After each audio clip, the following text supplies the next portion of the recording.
Hello friends, Shivaratri cleaning start చేశారా? Cleaning అంటే మామూలు క్లీనింగ్ కాదండి, డీప్ క్లీనింగ్. ఇయర్లీ వన్స్ శివరాత్రికి మాత్రమే చేస్తాను. డీప్ క్లీనింగ్ అంటే ఎవ్రీ మంత్ క్లీన్ చేస్తూనే ఉంటాను. కానీ శివరాత్రికి మాత్రం డీప్ క్లీనింగ్. ఫాస్టింగ్ ఉన్నాము, నేను, మా వారు, మా పెద్దమ్మాయి.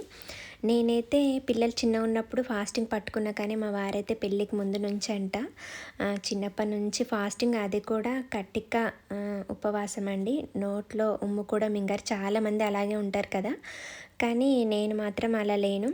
అంటే ప్రెగ్నెన్సీ ఉన్నప్పుడు ఒకసారి శివరాత్రి మండే వచ్చింది. అప్పుడు మా అమ్మకు కాల్ చేసి అడిగాను, అమ్మ ఉపవాసం పట్టుకుందాం అనుకుంటున్నా, ఎలాగో ఇల్లంతా క్లీన్ చేయాలి కదా, ఆయన ఉపవాసం కదా, నేను కూడా పట్టుకుంటే అయిపోతుంది కదా అంటే, మా అమ్మ అంది చాలా కష్టము, ఒకసారి శివరాత్రి ఉపవాసం పట్టుకుంటే లైఫ్ లాంగ్ అది విడవద్దు, కాబట్టి పిల్లలు పుట్టినాక చూద్దులే, మళ్ళీ సోమవారం ఎప్పుడైనా వస్తుంది కదా శివరాత్రి, అప్పుడు పట్టుకుందులే అని చెప్పి అంది.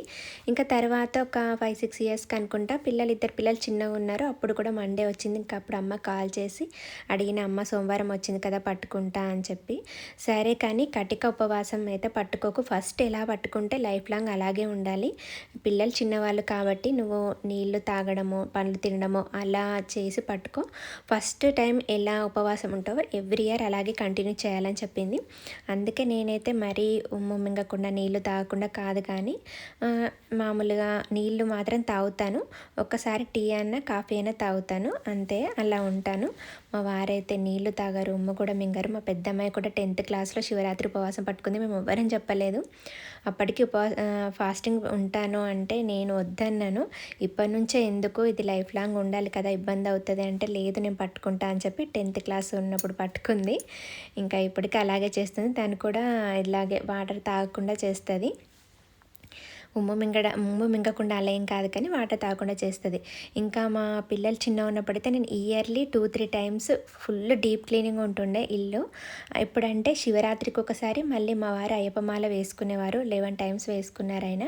అయ్యప్ప మాలకి ముందు కూడా మొత్తం క్లీనింగ్ అండి, గోడలతో సహా కడగడం, మూలకునే అన్నీ తీసేసి అన్నీ, మళ్ళీ పూజ పెట్టుకునే ముందు ఒకసారి, అయ్యప్ప మాల ఆయన వేసుకునే ముందు ఒకసారి, మళ్ళీ పూజ పెట్టుకుంటే పూజకి ముందు కూడా.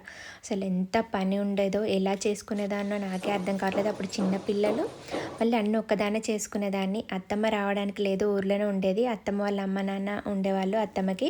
మా అమ్మకేమో అన్నయ్య పిల్లలు చిన్నపిల్లలు ఉండేవారు, అమ్మ కూడా రాకపోయేది. ఇంకా మొత్తం నేనే చేసుకునేదాన్ని. పూజ ముందు రోజైతే 2 days ముందు నుంచి పని ఉండేదండి. ఇల్లు మొత్తం కడగాలి, అన్నీ వాష్ చేయాలి, ప్రతీది చైర్లు మగ్గుల కాడికెళ్ళి క్లీన్ చేయాలి. మళ్ళీ పూజ ముందు రోజైతే అయ్యప్ప పడి పూజ సామాన్ తీసుకొస్తారు. ఎంత సామాన్ ఉంటుందంటే అవన్నీ ఇత్తడివి, అవన్నీ క్లీన్ చేయాలి. రాగివి కదా అన్నీ తోమి పెట్టుకోవాలి, తోమి తుడిచిపెట్టాలి. ఇంకా పూలు అన్నీ, ఇంకా చాలా పని ఉంటుంది. పడిపోయే రోజు మార్నింగ్ కూడా చాలా పని ఉంటుంది. ఒక్కదాన్నే చేసుకునేదాన్ని అండి పిల్లలతో. అక్కడ నేబర్స్ ఒక అమ్మాయి ఉండేవాళ్ళు, ఇద్దరు, దీపిక, హారిక అని, వాళ్ళు హెల్ప్ చేసేవాళ్ళు. అయితే ఒకసారి నాకు మా వారు అయ్యప్ప మాల వేసుకున్నప్పుడు ఒకసారి పూజ పెట్టుకున్నాము. అప్పుడు నాకు కొంచెం హెల్త్ బాగాలేదు. అప్పుడు అక్క వచ్చింది నాకు హెల్ప్ చేయడానికి.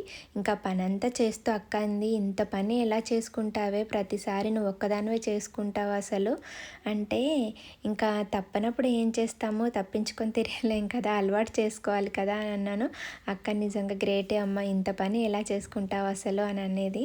ఇంకా పిల్లలిద్దరు పెద్దగా అయ్యాక మా వారు అయ్యప్ప మాల వేసుకోవట్లేదు అని, అయ్యప్ప మాల వేసుకున్నా కానీ ఇంట్లోనే తినడం అలా చేసేవాళ్ళు. అందుకే ఇంకా పిల్లలు పెద్దగా కుదరట్లేదు.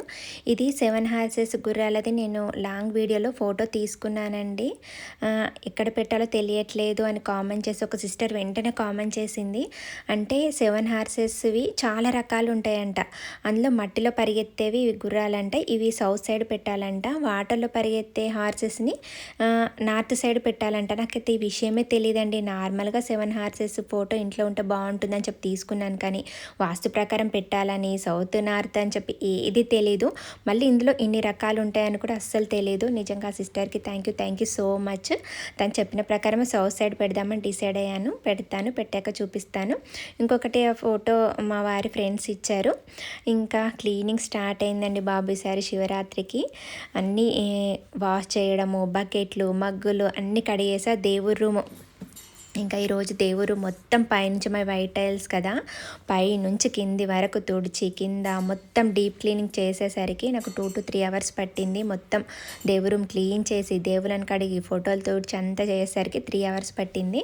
ఇంకా తర్వాత వంట చేసిన తర్వాత మళ్ళీ మా బెడ్రూమ్లో కబోర్డ్స్, విండోస్ అన్నీ తుడుస్తున్నాను. మా ఇల్లు మొత్తం ఫస్ట్ హాల్, సెకండ్ హాల్, మా బెడ్రూము, మామయ్య బెడ్రూము, కిచెన్ ఈ మొత్తం నేను క్లీన్ చేస్తాను. మా పిల్లలు ఓన్లీ వాళ్ళు ఒక్క రూము క్లీన్ చేసుకుంటారు. అందులో విండోస్ అవి నేనే చేస్తాను. ఓన్లీ హాఫ్ క్లీనింగ్ చేసుకుంటేనే వాళ్ళు అమ్మ అయ్యా అని మొత్తుకుంటారు.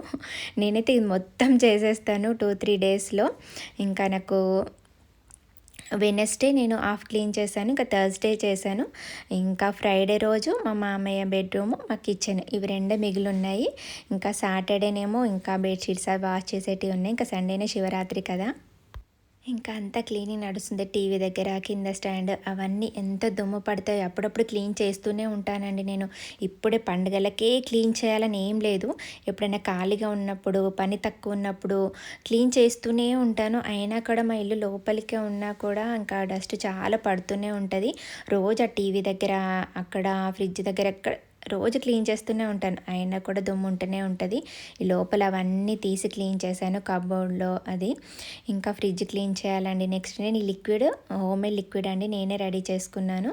ఇది ఏంటంటే వంట సోడా, రాళ్ళ ఉప్పు, కొంచెం డెటాల్, కొంచెం ఇది విమ్ లిక్విడ్ అవన్నీ కలిపి పెట్టుకున్నా. చాలా బాగా యూజ్ అవుతుందండి. అంటే స్మెల్ బాగా వస్తుంది, మళ్ళీ మంచిగా క్లీన్ అవుతుంది కూడా. నేను అన్ని కిచెన్ కూడా రోజు దీంతోనే క్లీన్ చేస్తాను. డెటాల్ స్మెల్కి ఇవి ఈగలు రావు, మళ్ళీ కాక్రోచెస్ కూడా రావు కదా, స్మెల్ కూడా అరోమా బాగా వస్తుంది, బాగా క్లీన్ అవుతుంది కూడా. ఇంకా హాల్లో నేను ఎక్కువ పెట్టించుకోలేదండి. టీవీ పక్కన ఒక్కటే ఇలా కబోర్డ్ పెట్టించుకున్నా.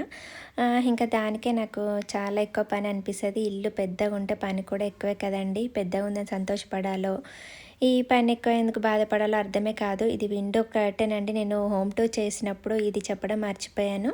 అంటే మనం ఇలా మార్చుకోవచ్చు అనమాట. విండో కర్టెన్ని ఓపెన్ చేసుకోవచ్చు, క్లోజ్ చేసుకోవచ్చు, 2-3 రకాలుగా యూజ్ చేసుకోవచ్చు దాన్ని. ఇంకా ప్లగ్ స్విచ్చెస్ ప్లగ్వి అవన్నీ తుడుచుకున్న తర్వాత డోర్స్ అండి. నేను హోమ్ టూర్లో డోర్స్ గురించి కూడా చెప్పడం మర్చిపోయాను. డోర్స్ కూడా వెనీర్తోనే చేయించాము, అందుకే లుక్ బాగుంటుంది. స్ట్రాంగ్గా కూడా ఉన్నాయి, చాలా స్ట్రాంగ్గా ఉన్నాయి, మంచి లైఫ్ ఇస్తాయి ఇవి. ఇంకా వీటి దుమ్ము కూడా వాటి మిడిల్లో డిజైన్ కోసమని అలా ఇచ్చారు, అందులోపల కూడా తుడవాలి. ఇంకా ఇదంతా క్లీన్ చేస్తుంటే మిషన్లో బట్టలు అయ్యాయి. ఆల్రెడీ నేను మార్నింగే విండో కర్టెన్స్ అన్నీ వాష్ చేశాను. అవన్నీ ఆరేసి వచ్చాను. మళ్ళీ సెకండ్ ట్రిప్ వాషింగ్ మిషన్లో బట్టలు వేసాను, అవి తీసుకెళ్ళి అవి కూడా ఆరేసి ఇవి ఆరిపోయినాయి తీసుకొని వచ్చాను. విండో కర్టెన్స్ వాషింగ్ మిషన్లో వేయను, చేత్తోనే ఉతుకుతాను. అవి క్లాత్ కొంచెం డెలికేట్గా ఉంది, ఆ మిషన్లో వేస్తే పాడవుతాయని చేత్తోనే ఉతికేసి మార్నింగ్ ఆరేసి వచ్చాను. ఇంకా సెకండ్ టైం ఇవి కొన్ని చెద్దర్లు అవి మిషన్లో వేసాను కదా, అవి ఆరేసి ఇవి తీసుకొచ్చాను. ఇంకా థర్డ్ ట్రిప్ కూడా ఉంది. ఇంకా ఫ్రైడే కొన్ని, సాటర్డే కొన్ని బెడ్షీట్స్ అవి వాష్ చేయాలి. రోజు కొన్నిలాగా వాష్ చేస్తున్నా, ఒకే రోజు అంటే కుదరదు కదా. ఇంకా ఇవన్నీ వాష్ చేయడం ఒక ఎత్తు అయితే, అన్నీ మళ్ళీ సర్దడము, విండోస్కి కర్టెన్స్ అన్నీ పెట్టడము, మళ్ళీ బెడ్షీట్స్ వేయడము, ఇదంతా ఒక ఎత్తు. అవన్నీ ఆరిపోయిన తర్వాత ఇంకా విండోస్కి కర్టెన్స్ పెడుతున్నా. ఇంకా ఇదంతా పని చేసేసరికి అస్సలు ఓపిక లేదు. మధ్యాహ్నం కర్రీ మధ్యాహ్నం వరకే చేసేసా, ఇంకా నైట్ ఓపిక లేదు. మార్నింగ్ మిగిలిపోయిన ఇడ్లీలు ఉన్నాయి, మల్టీగ్రెయిన్ ఇడ్లీలు చేస్తాను కదా, అవి వేడివేడిగా తింటేనే బాగుంటాయి. అవి చాలా మిగిలినాయి, ఇంకా వాటితో ఉప్మా చేస్తున్నా. ఒక మూవీలో చెప్పినట్టు ఇడ్లీ ఉప్మా చాలా టేస్టీగా ఉంది అని చెప్పి సత్యనారాయణ గారు అంటారు కదా. మా పెద్దమ్మాయి కూడా ఇడ్లీ ఉప్మా అంటే పిచ్చి అండి. ఇడ్లీలు సరిగ్గా తినదు, మల్టీగ్రెయిన్ కాబట్టి, వైట్ అయితే తింటుంది. ఇంకా అవన్నీ మంచిగా పొడిలాగా చేసుకొని పల్లీలు, శనగపప్పు, మినపప్పు, పచ్చిమిర్చి, ఎండుమిర్చి, కరివేపాకు, ఆనియన్స్, జీలకర్ర, ఆవాలు అన్నీ వేసుకొని వేగిన తర్వాత పసుపు ఉప్పు వేసి పొడి చేసిన ఇడ్లీని వేసేస్తే సరిపోతుంది. టేస్ట్ నిజంగా చాలా బాగుంటుంది. లాస్ట్లో నిమ్మరసం పిండుకోవాలి. నిజంగా చాలా బాగుంటుంది, తిన్న కొద్దీ తినబుద్ధి అవుతుంది. ఇంకా చేసి ఇచ్చాను మా అమ్మాయికి. ఇంట్లో చేయడానికి ఏమీ లేకపోతే మార్నింగ్ మిగిలిపోయిన ఇడ్లీలతో కూతురు ఉప్మా చేసి పెడితే తండ్రి సత్యనారాయణ గారు లొట్టలేసుకుంటూ తింటాడు. ఆ మూవీ పేరేంటో కామెంట్ చేయండి. ఇలా క్లీనింగ్ అయిపోయింది. నెక్స్ట్ ఫ్రైడే, ఇంకా ఫ్రైడే ఇల్లంతా క్లీన్ చేసుకున్న తర్వాత అమ్మవారికి చాలాసేపు పూజ చేసుకుంటాను. ఇంకా ఉర్లి అంతా క్లీన్ చేసుకొని ఉర్లిలో పువ్వులు వేసుకొని అందులో కొంచెం పచ్చకర్పూరం వేసుకుంటే ఇల్లంతా అరోమా చాలా బాగుంటుంది. అంతా వేసుకొని పూజనైతే చాలా ప్రశాంతంగా చేసుకుంటాను. ఫ్రైడే రోజు చాలాసేపు చేసుకుంటాను, ఆల్రెడీ మీకు చాలాసార్లు చెప్పాను. అయితే ఒక సిస్టర్ నిన్న కామెంట్ చేశారు. సిస్టర్ పూజ ఎలా చేసుకోవాలి డైలీ పూజ, ఇంకా సంకటహర చతుర్థి రోజు ముడుపు ఎలా కట్టుకోవాలని. సంకటహర చతుర్థి పూజ విధానము, ముడుపు ఎలా కట్టుకోవాలి నెక్స్ట్ వీడియోలో చెప్తాను. కానీ రోజు డైలీ చేసే పూజ మాత్రం మీరు ఎలా చేసుకుంటారో అలాగే చేసుకోండి సిస్టర్. ఎందుకంటే నేను చేసుకునే పద్ధతి నేను చెప్తాను, మళ్ళీ ఇంకొకరు ఇంకొకలాగా చెప్తారు. అట్లా ఒక్కొక్కరిది విని అది సగం ఇది సగం అలా చేసే కంటే మీరు ఫస్ట్ నుంచి ఎలా పూజ చేసుకుంటున్నారో అలా చేసుకోండి చాలు. నేను పూజలు చేసినంత మాత్రం నాకు అన్నీ తెలుసు నేను అనను. నాకు తోచినట్టు నేను చేసుకుంటున్నా. ఫస్ట్ నుంచి ఎలా చేస్తానో అలాగే చేసుకుంటున్నాను. మనం పూజ చేసే ప్రశాంతత కోసం అంతే. భక్తితో ప్రశాంతంగా చేసుకుంటే చాలు. ఇలా చేయాలి అలా చేయాలని రూల్ ఏమీ లేదు. ఆ భగవంతుడికి భక్తి ఒక్కటే ముఖ్యము. మనసులో ఏవేవో ఆలోచనలు ఆందనలు ఇలా చేయాలి అనుకుంటూ పూజ చేసుకోకండి. ప్రశాంతంగా భక్తితో పూజ చేసుకోండి. ఇంకా పూజ అయిపోగానే మా చిట్టి తల్లి వాళ్ళ అమ్మ, తను మన ఫ్రెండ్, మన నేబర్ అనమాట, ఇంకా వచ్చారు. మా చిట్టి తల్లి అయితే ఇంకా పూజ చేస్తున్నంతసేపు గంట కొట్టుకుంటూ నేను హారతి ఇస్తుంటే అది గంట కొడుతూ చాలా బాగా చేస్తుంది అది కూడా పూజ. ఇంకా నేను ఇప్పుడు కట్టుకున్న శారీ 23 ఇయర్స్ బ్యాక్దేనండి. నేను ఫస్ట్ ప్రెగ్నెన్సీ ఉన్నప్పుడు ప్లెయిన్ శారీ కొనుక్కొని దానికి గోల్డ్ జరీతో వర్క్ వేసుకొని చిన్న గవ్వలు దొరికినాయి అప్పుడు వాటితో వర్క్ వేసుకున్నాను. పళ్ళుకైతే ఇంకా హెవీగా వేసుకున్నాను. ప్లెయిన్ శారీస్ అంటే చాలా పిచ్చి నాకు. ఆల్మోస్ట్ అన్ని కలర్స్ ఉంటాయి ప్లెయిన్ శారీస్. ఇంకా ఫస్ట్ ప్రెగ్నెన్సీలో ఉన్నప్పుడైతే చాలా ప్లెయిన్ శారీస్కి డిఫరెంట్గా పెద్ద మిరర్స్ అలా వర్క్స్ వేసుకున్నాను. మీకు కావాలంటే నెక్స్ట్ వీడియోలో చూపిస్తాను. శారీ ఎలా ఉంది, వర్క్ ఎలా ఉంది తప్పకుండా కామెంట్ చేయండి. వీడియో నచ్చితే లైక్ చేయండి. ఇంకా అమ్మవారి ఆశీస్సులు మనందరిపై ఉండాలని కోరుకుంటూ మీ లత. ఉంటానండి. Bye bye.